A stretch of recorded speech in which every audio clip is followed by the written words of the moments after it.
So no worries about taking this out, dropping it on a camping trip, on some rocks or into some water or something like that.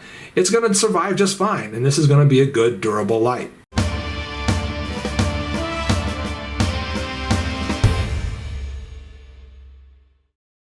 Hey guys, welcome back and thanks for tuning in for my review of the Thorfire C8S flashlight.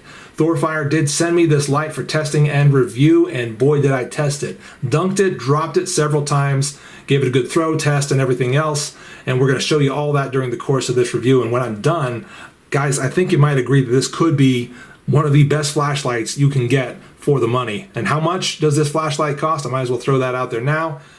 Less than 20 bucks on Amazon as of right now. Amazing, amazing that you can get everything that this light has for that kind of a price. Just amazing. Let's talk about what comes in the box. And there is the box, the C8S flashlight, just a little bit padded and all that stuff so that it's going to come to you in good shape. And inside the box, what you get is a nice little user manual. There's some specs on there. I'll let you pause the video and read all of that. Good information, of course. So do pause that and read it if you're interested in all of that. Okay, and also in addition to that, we've got, here we are, not the fabric, but this stuff. We've got a little lanyard that goes on there, as well as 2 spare O-rings. So if those O-rings ever start to wear out, you're ready to replace them. So it comes with a complete package, basically ready to go and ready to last a pretty good long time, and I think it will, based on the testing that I put it through. We'll get to some of that testing very shortly, but first, let's show you what that spot looks like and also go through the modes. As we get into the different modes, let's start off with moonlight mode. This is going to be that really low mode that helps you, I don't know, find things in your tent, maybe read a map, read a book in the dark without waking up your friends, that kind of a thing. It's a pretty useful mode, and really this eliminates the need for something like, you know, a little key ring flashlight or something like that. This can really be the one flashlight you need for your trip, whatever excursion you happen to be on where you're using your flashlight. Moving up from there, we just press once on the back without clicking, and that brings us up to low mode. Now I don't have the exact lumen count on all these different modes. All I know is the top one is 900, and I'm rotating that a little bit to give you kind of a sense for, you know, what that spot looks like and sort of the quality of it. We'll tap that once more to bring us up to medium. Still kind of rotating that for you.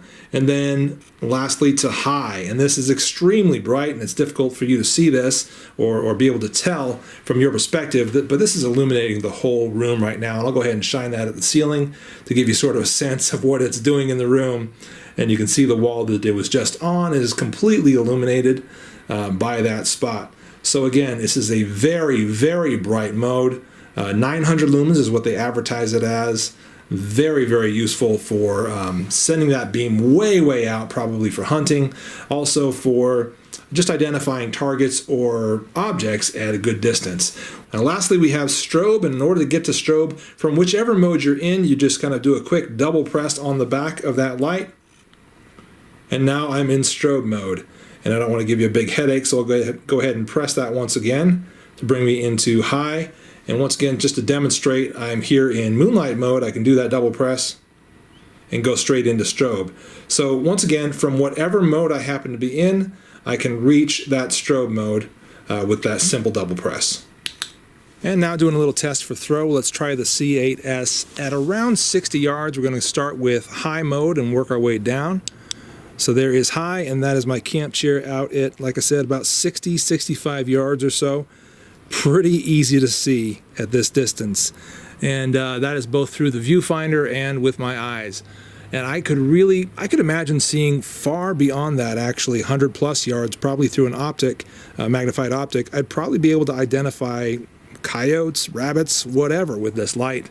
It's throwing out a pretty nice beam a long distance at 900 lumens. That's the highest mode.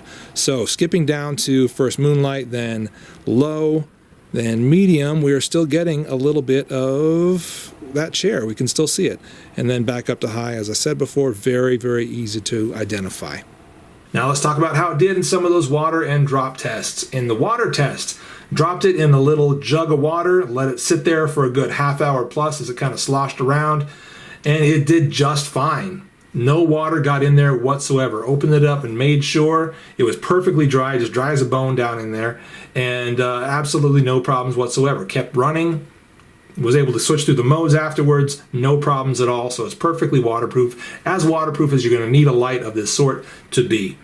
Next, I did the drop test, and the drop test, I was honestly kind of scared because this light has got a little bit of weight to it, kind of some heft there. And I gave you the specs there on that sheet, telling you exactly how much it weighs. Not super heavy, but it's, not a lightweight either.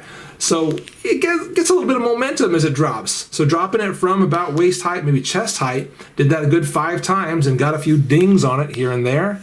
And we might be able to locate some of those. There's one right there. Maybe there as well. So it did get a few dings on it. But as far as the durability and how it performed, it kept going. It never switched off during one of those drops. And it switched through all the modes continuously during and after all those drops. So no issues whatsoever. Easily it will survive a chest height drop, maybe a 4 to 5 foot high drop multiple times. So no worries about taking this out, dropping it on a camping trip, on some rocks or into some water or something like that. It's going to survive just fine, and this is going to be a good durable light. I think I might buy another one of these and give it to my son for using in scouts. That'll be his dedicated flashlight that I don't have to worry about, that will run just fine and be durable and hold up to all the abuse he's going to put it through, but also be very, very bright for him in all the uses that he'll need. Talking a little bit about the size of it and just kind of how useful this would be for some of those purposes. Yeah, it is a slightly heftier light. You can see how it fills my hand, and that there's quite a bit out here. But I would say that's going to still fit comfortably in any jacket pocket, cargo pocket, or anything like that. So really, I don't think it's going to be a problem to carry. Here's a comparison real quick, looking at the Olight S30R Javelot. Yep, it's quite a bit larger, but honestly, it's not that bad. This one also takes an 18650 battery, just like this one does. 18650 or 2 CR123As. So pick your poison there. You can have the rechargeable feature, or you can just use up some of those batteries you might have in storage, or have some of those batteries handy for when the rechargeable one dies and you're out in the field. In any case, I feel like this is going to be a very durable, very functional flashlight for so many uses. Obviously, the emergency kit use, maybe some scouting uses, maybe some camping uses. I think it's going to be a fantastic light for all kinds of uses, and at around 20 bucks, dang, you might want to buy several of them. There it is, the Thorfire C8S. Thanks again to Thorfire for sending this one my way for review, and thanks to all you guys for watching the review. I'm Blake Boy Scout. We'll see you guys later. Next Torch did send me this light, but before they did, I made sure to check it out and decide if this was something really interesting or not. Because if it doesn't have something special about it, I just assumed not waste my time on it. However, I found some pretty interesting features here